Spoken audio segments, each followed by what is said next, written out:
नमस्कार, ये आकाशवाणी है। अभी आप मनोज कुमार शर्मा से समाचार सुनेंगे।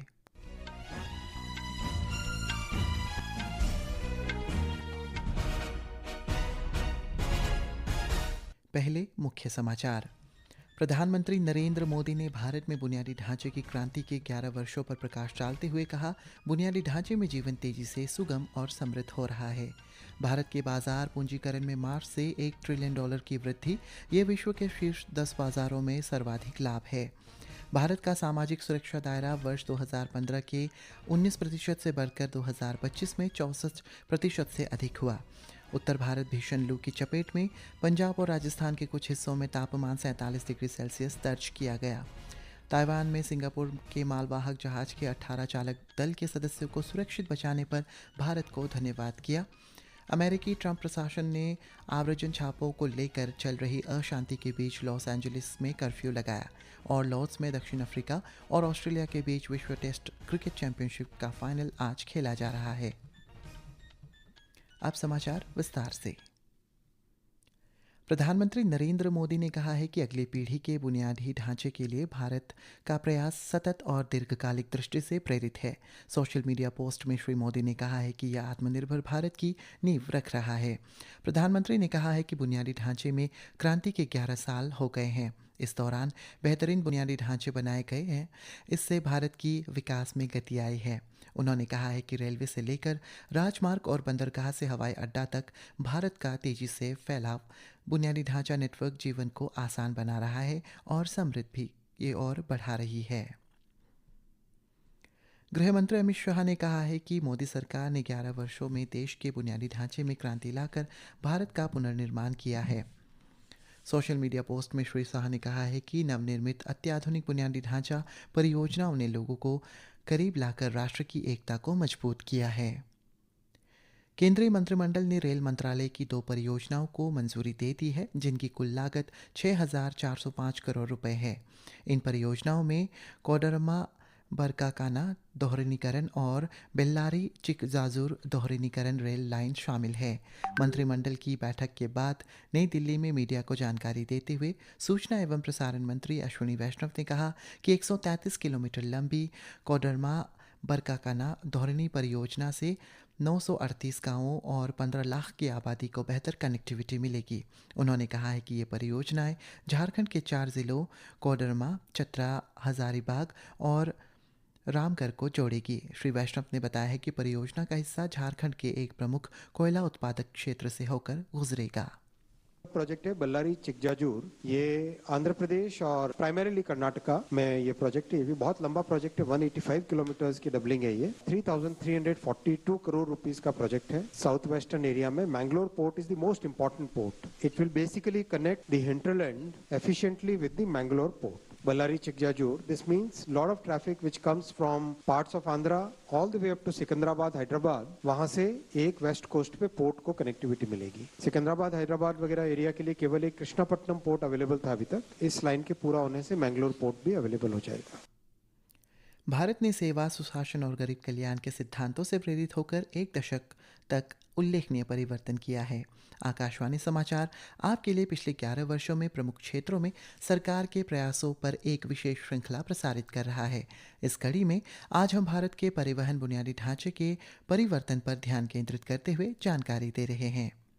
पिछले दशक में भारत ने समग्र और एकीकृत दृष्टिकोण से अभूतपूर्व पैमाने पर बुनियादी ढांचे का विकास देखा है। राजमार्ग निर्माण का दैनिक औसत बढ़कर अब तक के उच्चतम स्तर 34 किलोमीटर प्रतिदिन पर पहुंच चुका है, जो 2014 की तुलना में लगभग 3 गुना है। भारतमाला परियोजना के अंतर्गत आर्थिक गलियारे विकसित करने और रसद लागत को कम करने के लिए 20,000 किलोमीटर से अधिक राजमार्गों का निर्माण किया गया है। वहीं प्रधानमंत्री ग्राम सड़क योजना के तहत 2014 से अब तक 7,80,000 किलोमीटर से अधिक की लंबाई की सड़कों के निर्माण के द्वारा ग्रामीण संपर्क 99% पहुंच गया है। जबकि पीएम गतिशक्ति राष्ट्रीय मास्टर प्लान ने एकीकृत बुनियादी ढांचे के विकास के लिए 44 मंत्रालयों और 36 राज्यों तथा केंद्र शासित प्रदेशों को जीआईएस आधारित डिजिटल प्लेटफॉर्म पर एकीकृत किया है। रेलवे की क्षमता में भी व्यापक वृद्धि हुई है। 45,000 किलोमीटर से अधिक रेल मार्ग का विद्युतीकरण किया गया तथा 333 जिलों को जोड़ने वाली 68 वंदे भारत एक्सप्रेस ट्रेनें चलाई गई। अमृत भारत स्टेशन योजना के तहत 1,300 से अधिक रेलवे स्टेशनों का आधुनिकीकरण किया गया है। विमानन क्षेत्र में उड़ान योजना उड़े देश का आम नागरिक के तहत 88 हवाई अड्डों का कार्यरत किया गया है। मेट्रो रेल कनेक्टिविटी अब तक 23 शहरों तक फैली हुई है, जिसके साथ ही भारत दुनिया में तीसरी सबसे बड़ी मेट्रो नेटवर्क बन गया है। सागरमाला कार्यक्रम के अंतर्गत बंदरगाहों और अंतर्देशीय जलमार्गों से जुड़ी 287 परियोजनाएं पूरी हो चुकी है।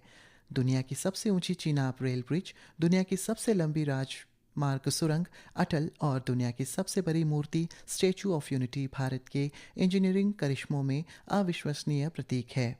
ये सभी मील के पत्थर उत्पादकता को बढ़ावा देने के साथ साथ संयोजकता में सुधार और 2047 तक विकसित भारत की नींव रख रहे हैं।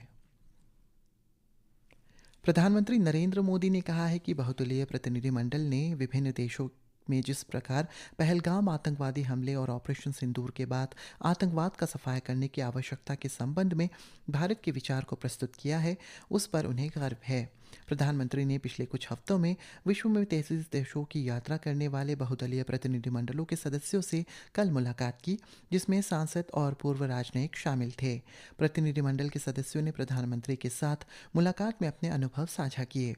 अमेरिका के प्रतिनिधिमंडल का नेतृत्व करने वाले कांग्रेस सांसद शशि थरूर ने राष्ट्र की सेवा का अवसर देने के लिए प्रधानमंत्री मोदी की प्रशंसा की।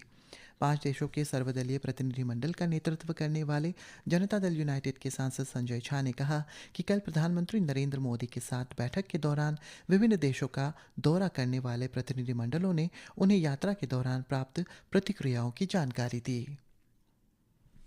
भारत की सूचीबद्ध कंपनी मार्च 2025 की शुरुआत से बाजार पूंजीकरण में लगभग $1 ट्रिलियन तक पहुंच गई है। ये अक्टूबर 2024 और फरवरी 2025 के बीच 5 महीने के सुधार के बाद निरंतर तेजी से बढ़ रहा है। ये दुनिया के शीर्ष 10 इक्विटी बाजारों में सबसे अधिक वृद्धि है।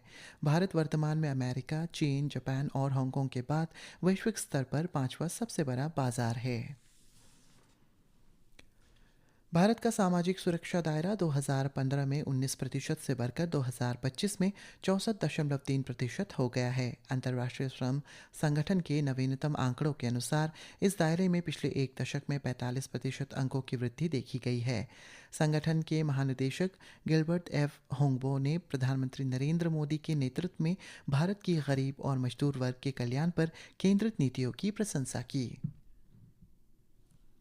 ताइवान ने समुद्री बचाव अभियान के लिए भारत को धन्यवाद दिया है। ताइवान के सिंगापुर के मालवाहक जहाज वन हाई 503 के 18 चालक दल के सदस्यों को सुरक्षित बचाने के लिए भारत को धन्यवाद दिया। हाल ही में मालवाहक जहाज में केरल तट से लगभग 70 समुद्री मील दूर आग लग गई थी। जहाज के अग्निशमन और सुरक्षा विभाग के जुड़े 4 अन्य चालक दल के सदस्यों के ठिकानों का पता लगाया जा रहा है। विज्ञान और प्रौद्योगिकी राज्य मंत्री डॉक्टर जितेंद्र सिंह ने कहा है कि भारतीय अंतरिक्ष यात्री शुभांशु शुक्ला को अंतर्राष्ट्रीय अंतरिक्ष स्टेशन ले जाने वाले एक्सियोम मिशन 4 का प्रक्षेपण स्थगित कर दिया है। डॉक्टर सिंह ने सोशल मीडिया पोस्ट में कहा है कि फ्लैंकन 9 रॉकेट के परीक्षण के दौरान पाए गए तरल ऑक्सीजन के रिसाव को ठीक करने के लिए स्पेसएक्स की टीम को अतिरिक्त समय दिए जाने का कारण इसे स्थगित करना पड़ा।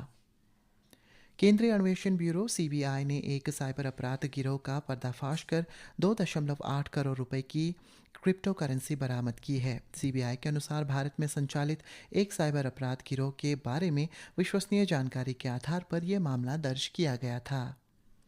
प्रधानमंत्री नरेंद्र मोदी ने आज महान कवि और समाज सुधारक संत कबीरदास को उनकी जयंती पर श्रद्धांजलि अर्पित की। सोशल मीडिया पर एक पोस्ट में श्री मोदी ने कहा कि उनके दोहों में शब्दों की सरलता और भावनाओं की गहराई है। और लंदन में लॉर्ड्स में विश्व टेस्ट चैंपियनशिप क्रिकेट के फाइनल में आज खेले जा रहे हैं। इनमें ऑस्ट्रेलिया का मुकाबला दोपहर 3:30 बजे से दक्षिण अफ्रीका से हो रहा है। अंतिम समाचार मिलने तक ऑस्ट्रेलिया ने टॉस जीतकर 22 ओवर में 3 विकेट के नुकसान के साथ 66 रन बना लिए हैं। विश्व टेस्ट चैंपियनशिप के फाइनल में ऑस्ट्रेलिया लगातार दूसरी बार पहुंचा है। इसी के साथ ये समाचार बुलेटिन समाप्त हुआ। नमस्कार।